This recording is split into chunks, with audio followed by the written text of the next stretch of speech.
D'abord, ça commence par notre rencontre, et ça c'est une rencontre d'enfants sur les bancs de la même école à l'âge de 12 ans, avec un petit journal qu'on fait ensemble. À 44 ans. Une amitié, donc vous voyez, c'est ancien.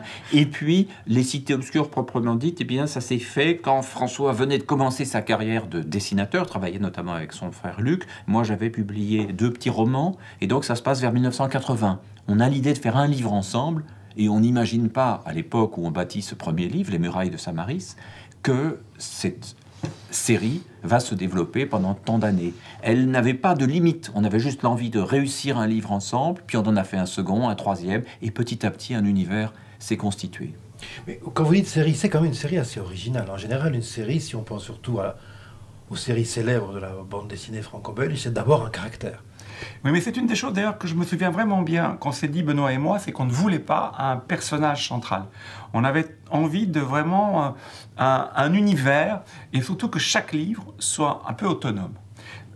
Peut-être en réaction avec ce qu'on ressentait déjà. C'est-à-dire que beaucoup d'auteurs qu'on admirait, Hergé, Franquin, Jacobs, les personnages étaient peut-être un petit peu enfermés. Et c'est vrai qu'on arrivait à un moment donné où la notion d'auteur, au début des années 80, à la fin des années 70, était quelque chose qui prenait de plus en plus d'importance, qui d'ailleurs a depuis un petit peu régressé, cette notion-là. Et il y avait vraiment l'idée de faire émerger des romans, des livres ambitieux, autonomes, puissants, et qui pourraient même être détachés d'une série. On peut lire les albums des cités obscures dans n'importe quel ordre. Il y a eu l'ordre de création, mais par exemple ici, l'ordre de présentation dans l'édition japonaise n'est pas l'ordre d'origine. On peut tenir compte de son affinité avec le noir et blanc ou avec la couleur.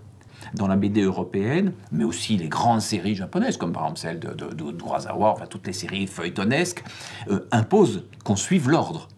Nous, c'est pas du tout le cas.